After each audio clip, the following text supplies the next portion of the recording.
Ku hiau Tuhan marhite hatami. Ku hiau Tuhan marhite hatami. Sungun hudan naru berdoa Tuhan di sumurni. Ku hiau Tuhan marhite hatami. Ku hiau Tuhan marhite hatami. Ku hiau Tuhan marhite hatami. Namamu astaka diku Tuhan di hatami. Ku hiau Tuhan marhite hatami.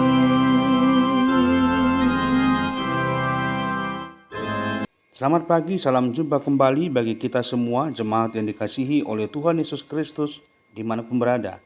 Hari ini Rabu 17 Desember 2025, kita akan mendengarkan firman Tuhan renungan hari ini.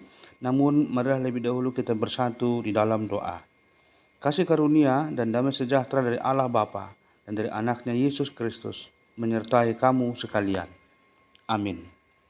Firman Tuhan bagi kita hari ini tertulis dalam 2 Timotius pasal 1 ayat 8. Jadi janganlah malu bersaksi tentang Tuhan kita, dan janganlah malu karena aku, seorang hukuman karena Dia, melainkan ikutlah menderita bagi Injilnya oleh kekuatan Allah.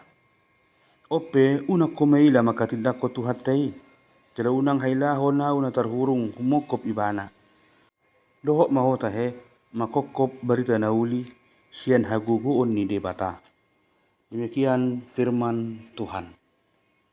Berani menderita demi Injil Kristus. Demikian tema renungan kita hari ini. Jemaat yang dikasihi oleh Tuhan Yesus Kristus, nas kita hari ini mau mengingatkan kita agar kita jangan malu bersaksi tentang Tuhan Yesus dan tidak takut menderita karena Injilnya. Paulus menulis ini kepada Timotius untuk meneguhkan imannya bahwa mengikut Kristus bukan hanya tentang berkat dan sukacita, tetapi juga tentang keberanian memikul salib. Panggilan menderita demi Injil berarti kita tetap setia kepada Kristus walaupun ada risiko ditolak, disalahpahami, diejek, atau dirugikan. Kesetiaan itu bukan karena kekuatan kita sendiri, melainkan karena kuasa Allah yang menyertai kita. Menderita demi Injil Kristus tidak selalu berarti penderitaan fisik atau tentang penganiayaan besar. Dalam kehidupan sehari-hari, hal ini bisa berupa sikap tetap hidup jujur saat orang lain berbuat curang, atau berani mengatakan kebenaran walau namun jadi dibenci, atau memilih taat kepada firman Tuhan meskipun harus kehilangan kenyamanan, relasi, atau kesempatan tertentu. Ketika kita menolak kompromi dengan dosa demi mempertahankan iman, disitulah kita sedang mengambil bagian dalam penderitaan karena Injil. Jemaat Tuhan, Paulus menegaskan bahwa penderitaan ini bukan penderitaan yang sia-sia. Kita menderita bukan karena kesalahan kita sendiri, akan tetapi karena Injil, dan itu memiliki makna yang kekal. Allah memanggil kita untuk mengambil bagian dalam penderitaan itu dengan sikap percaya dan bersandar kepadanya. Dalam penderitaan itu, iman kita dimurnikan, karakter kita dibentuk, dan kesaksian kita justru menjadi lebih kuat karena orang lain dapat melihat Kristus melalui ketekunan dan keteguhan hidup kita.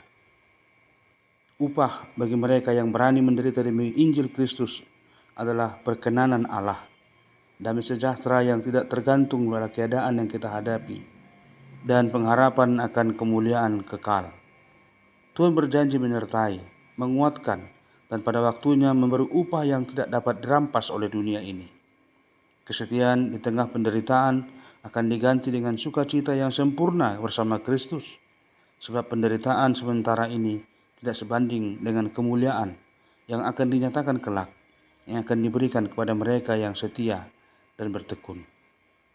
Berbahagialah mereka yang mendengarkan firman Tuhan dan memeliharanya di dalam hatinya. Tuhan Yesus yang baik, kami bersyukur untuk firman-Mu yang menguatkan dan meneguhkan iman kami. Ajarlah kami untuk tidak malu mengaku Engkau dan berani setia kepada Injil, sekalipun harus menghadapi penderitaan dan tantangan yang hebat.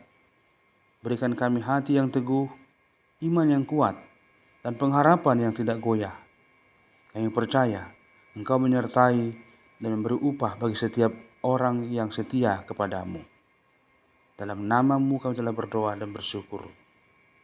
Amin. Anugerah Tuhan Yesus Kristus, kasih setia Allah Bapa dan persekutuan Roh Kudus menyertai kamu sekalian. Amin. Selamat beraktivitas untuk hari ini. Tuhan Yesus memberkati dan menyertai kita senantiasa. Salam.